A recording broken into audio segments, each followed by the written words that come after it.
I.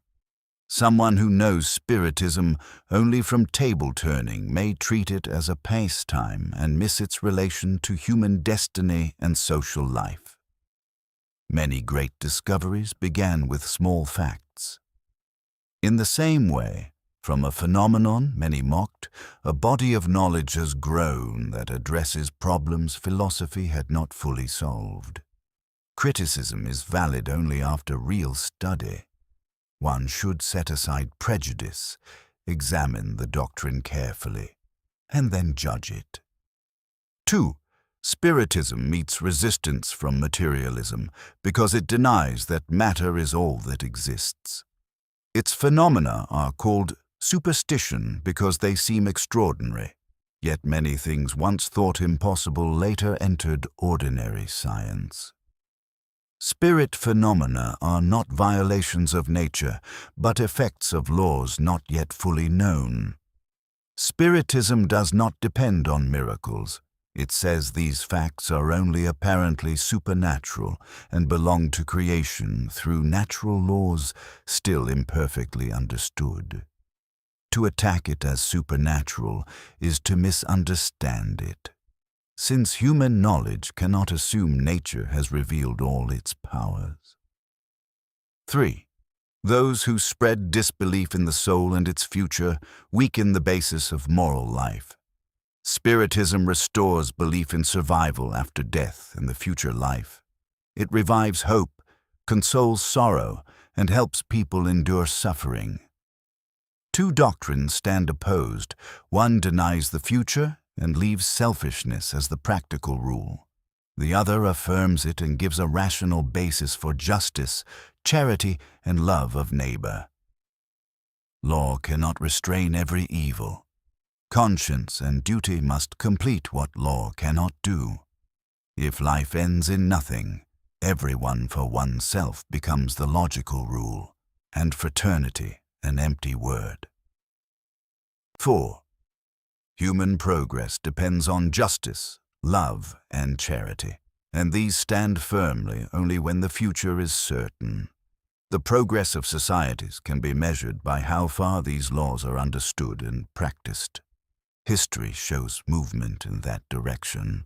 Barriers fall, peoples grow more connected, and justice gains influence. Much still remains to be done, but progress is a law of nature. After seeking intellectual progress for material gain, humanity learns that knowledge alone does not bring happiness without peace, justice, and trust. Then, moral progress becomes necessary. In that movement, Spiritism is a powerful aid. 5. If Spiritism advances, it is because many find in it truth, consistency, and consolation. Its growth often follows 3 stages: curiosity about the phenomena, reflection on the philosophy, and practical application. Its force rests less on physical manifestations than on the light it throws on suffering, the future life, the destiny of the soul, and the moral purpose of existence. To oppose it seriously, one must offer a better explanation of life's great problems and show that Spiritism has not made people better or more faithful to moral law. Spiritism draws strength from the foundations of religion: God, the soul, future consequences, and moral law. It teaches that rewards and punishments are natural results of conduct, not arbitrary decrees. 6.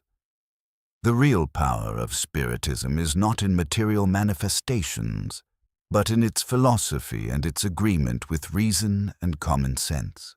It does not ask for blind submission, but for belief grounded in knowledge and reflection.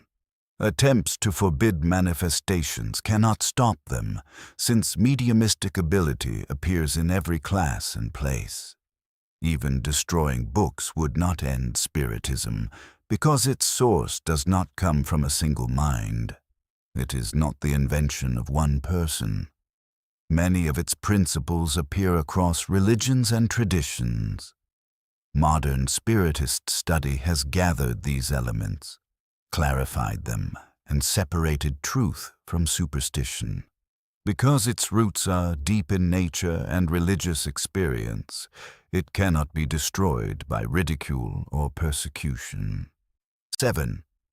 Spiritism may be viewed in three ways: the manifestations, the philosophical and moral principles drawn from them, and the practical application of those principles. So, too, some accept only the phenomena, others understand the morality, and others try to live by it. From any of these viewpoints, it introduces a new order of ideas tending toward moral improvement. Its opponents may also be grouped in three classes: those who reject what they have not studied, those who oppose it from personal interest, and those whose conduct feels condemned by its morality. In all these forms, the motives are pride, ambition, and selfishness. Still, even limited results matter. If Spiritism did nothing more than prove the existence of a spiritual world beyond the body, it would already be a great blow to materialism.